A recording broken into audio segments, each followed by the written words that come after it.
Welcome to the world of delicate beauty and frosty wonder. In this video, we're going to dive into the enchanting art of photographing frozen soap bubbles. With their intricate crystal patterns and shimmering reflections, these fragile spheres transform into tiny fleeting masterpieces in the winter air.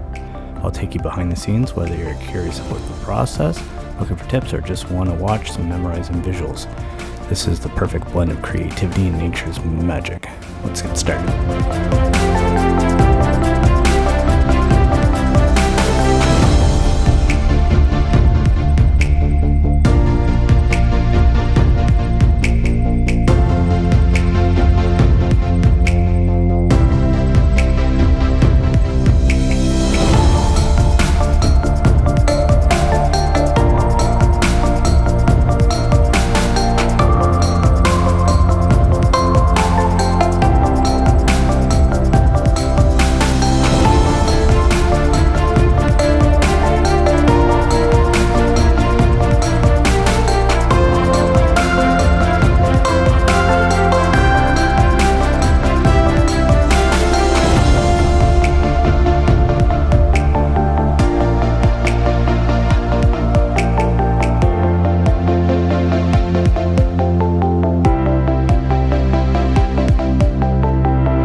So before we start, we'll need two things to work out in our favor.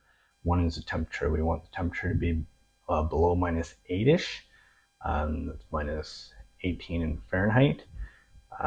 Any warmer and the bubbles take too long to freeze, and they typically pop before they freeze. You can go all the way. Obviously, the colder it goes, the quicker they freeze. So you have to be a little bit quicker or have an assistant helping you. The other thing we need is our mixture. So the recipe that I use, it's just one found online, and it's with stuff that I already have. So it's 6 parts water, 2 parts dish soap, and 1 part white corn syrup.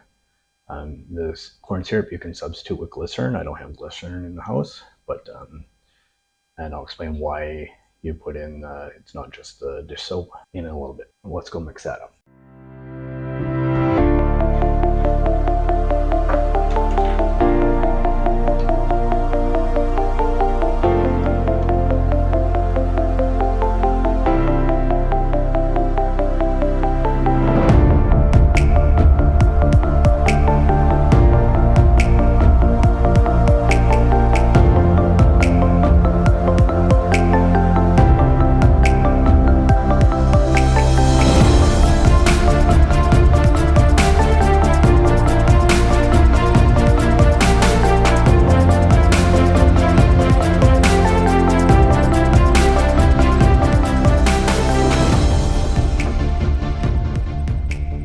So we have our soap bubble recipe.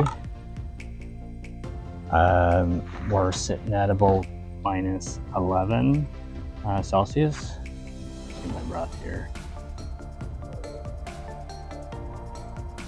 So we're in a good shape temperature wise. We also need to be calm. So typically at night and dawn are your calmer times. Not always, but typically. And so I'll go through kind of the setup the way that I do them. Obviously, there's a lot of different ways you can do this. I typically do mine at night, or you can do it during the day. You get different results. So I like the black background. So we'll show that setup. So the setup is pretty simple.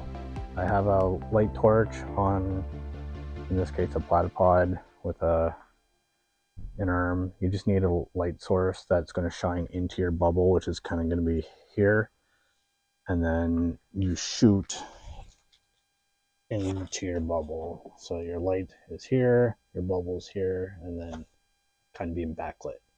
So we don't really have any snow because the rain took it all out yesterday. There's a light dusting. So I got some ice cubes that I'm gonna put down here, and that will help us with as a foreground, as well as it will also help freeze the soap bubbles. So camera wise, I have my 24-120 with extension tubes. Just gives me the flexibility since I don't have a macro lens. as I've mentioned numerous times, but it'll allow us to get what we need. And I manually focus by moving in and out with this. Autofocus will typically snap on the back of the bubble, and we want the front of the bubble. So that's where you'll want your focus point. So sometimes that's hard. Looks like you're getting a good view of the front of the bubble, and it turns out it's actually the back. So you'll see when they grow, it'll kind of come up and around, and depending on which side, that's where you'll see that interest. But so you place the bubble down. So the corn syrup, when you blow your bubble, if you just let it sit, the corn syrup is heavier and it'll kind of sit at the bottom. And then when you put the bubble down, it'll have a little bit more of a cushion and hopefully not pop right away. So that's the purpose of the corn syrup or glycerin, if that's the route you're going. So let's see if it's cold enough to get some bubbles. So I have a light source kind of lighting the foreground. You don't necessarily need that, but you'll have a sharper foreground. And then the light's there. We'll drop the bubbles on and then watch them grow.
So camera settings will depend on the amount of light you are using.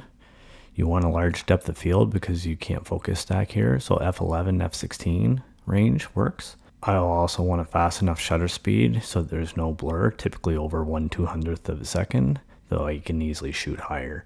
As my light tends to be pretty bright, base ISO in most cases.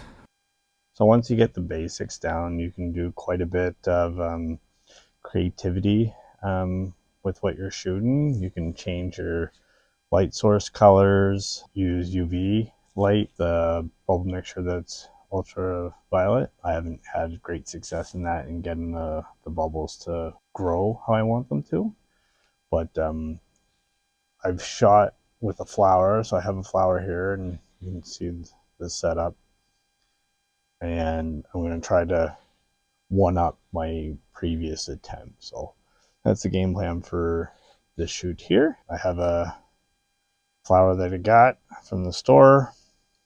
It's a big flat one. We're going to put the bulb right in the middle of it. It's going to grow. And whatever your subject you're using, if you acclimate it. So I had this flower in the freezer, so it's not warm. Don't want that light to be dying. We're going to start quick here.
The wind would end the shoot sooner than I'd hoped, but I think I achieved my goal. I prefer the colors of the orange and yellow with the white as they complement each other nicer. As well, the band of frost is pretty neat. You can let me know in the comments what you prefer. You can buy pre-made bubble mix for this. I found it to be very thick, or at least this particular brand. That said, the bubbles didn't form the same way and not as pretty in my opinion, but unique nonetheless.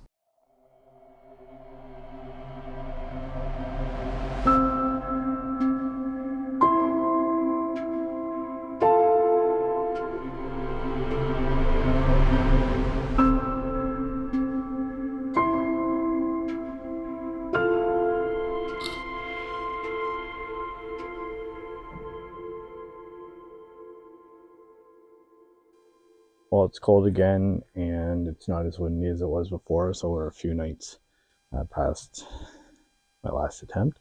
So I have a completely different setup now, and I'll show that. So the concept is the same. I got my where I'm going to put the bubbles. I have my light source, except I'm using my telephoto lens. So I do have an extension tube in to kind of just allow me to get a little bit closer, but I could move further away.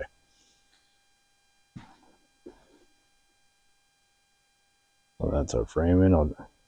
I pre-focus so I know where I'm placing the bubble.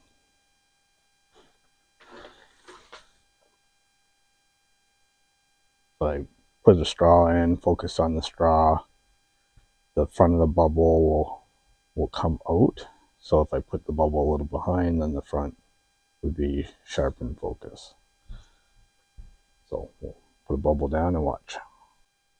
Again, that's just basic snow. You can go very artsy in terms of your creations.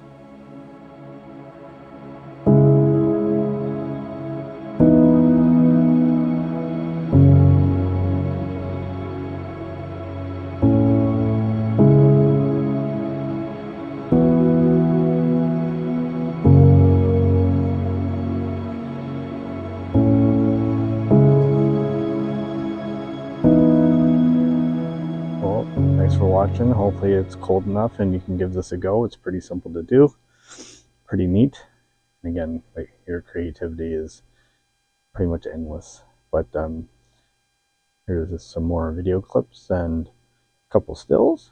And until next time, I'll be in the field, hopefully in the next video.